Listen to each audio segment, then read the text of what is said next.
comme vous le savez, Radio Topside aime bien les extérieurs. Ça tombe bien, puisque nous sommes aujourd'hui au cœur des Jardins Biovès, en face du Palais de l'Europe.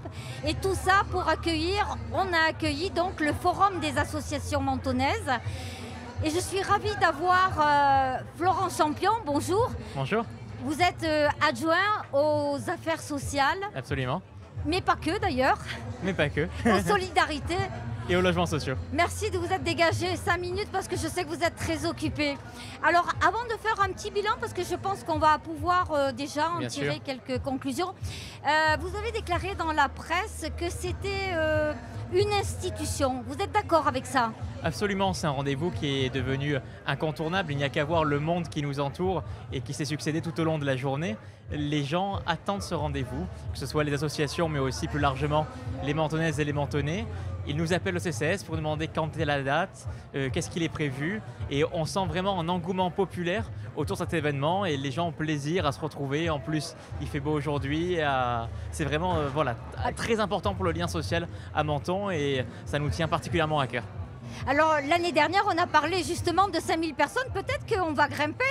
Oui, je pense, puisqu'en tout cas, d'après les premiers ressentis que l'on a, on considère qu'il y a eu plus de passages sur cette édition par rapport à la précédente.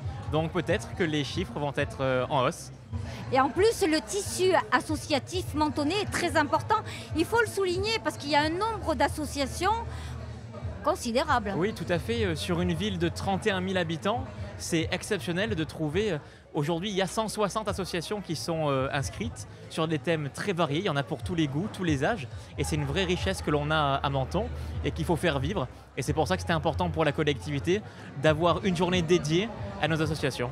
Alors avec en plus, cette année, j'ai cru savoir qu'il y avait un nombre aussi de nouvelles associations. On parle d'une quinzaine, je me trompe ? Oui, c'est ça. Il y a 14 associations qui sont nouvelles, qui se sont inscrites pour la première fois pour cette édition. Et c'est très bien parce qu'on voit des associations plutôt à caractère social qu'on n'avait pas par le passé. On a aussi le diocèse et la paroisse qui se sont montrés présents. Les scouts ? Les scouts aussi, ce qui n'était pas forcément coutumier. Et puis des associations complètement novatrices sur le territoire pour la construction de murs en pierre sèche. Donc voilà, c'est vraiment très varié et on s'en réjouit. Et du tech-ball ? Oui, du tech-ball. Alors au niveau des animations, il y a eu deux nouveautés. C'est le tech-ball, donc c'est un mélange entre le ping-pong et le football. Ça se joue sur une table avec une animation qui était proposée par le Rapide. Rapide Omnisport, c'est ça ? Absolument. Et puis aussi une piste d'athlétisme en bas des Jardins Biovès avec l'association mentonnaise. Alors peut-être un point sur le fait que l'engouement associatif, c'est de plus en plus compliqué parce qu'il y en a qui adhèrent momentanément et moins sur le long terme. Oui, je l'ai connu moi-même en étant engagé dans des associations. C'est de plus en plus compliqué de trouver des bénévoles qui ont la capacité et le temps à s'engager sur l'année. De manière ponctuelle, c'est tout à fait faisable.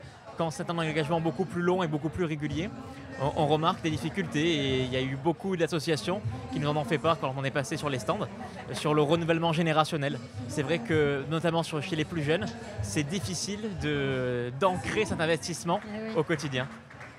Donc, puisque je vous ai là, je vous garde parce qu'on arrive en fin de journée. On va peut-être faire un petit bilan entre la soirée d'hier soir et puis la journée. Oui, la soirée, c'est quelque chose d'assez nouveau puisque contrairement au Forum des associations qui se tient depuis 12 ans, ce n'est que la 3e fois que l'on organise la soirée d'ouverture de ce forum.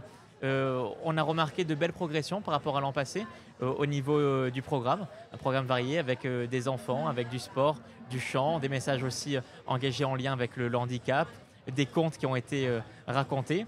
Et ce qu'on aimerait développer, c'est pouvoir la populariser, faire plus de communication sur cet événement qui est extrêmement enrichissant, qui permet aussi de faire un beau lancement de ce forum. Et on travaillera particulièrement sur la communication pour attirer encore plus de monde pour l'année prochaine. J'espère que vous avez été soutenu par Radio Topside. Oui, et on peut d'ailleurs remercier Jérôme d'avoir fait la présentation. Et bravo, Jérôme. On compte sur sa présence d'ores et déjà pour l'année prochaine. C'est ça. Et pour la journée d'aujourd'hui ?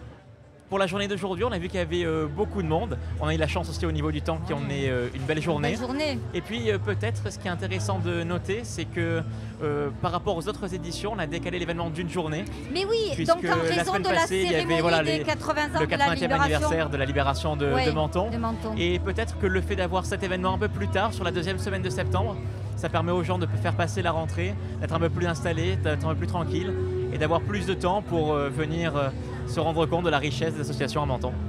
Tout ça, c'est que du positif. Merci infiniment, Merci Florent à vous, Champion. merci beaucoup. À très bientôt. À très bientôt.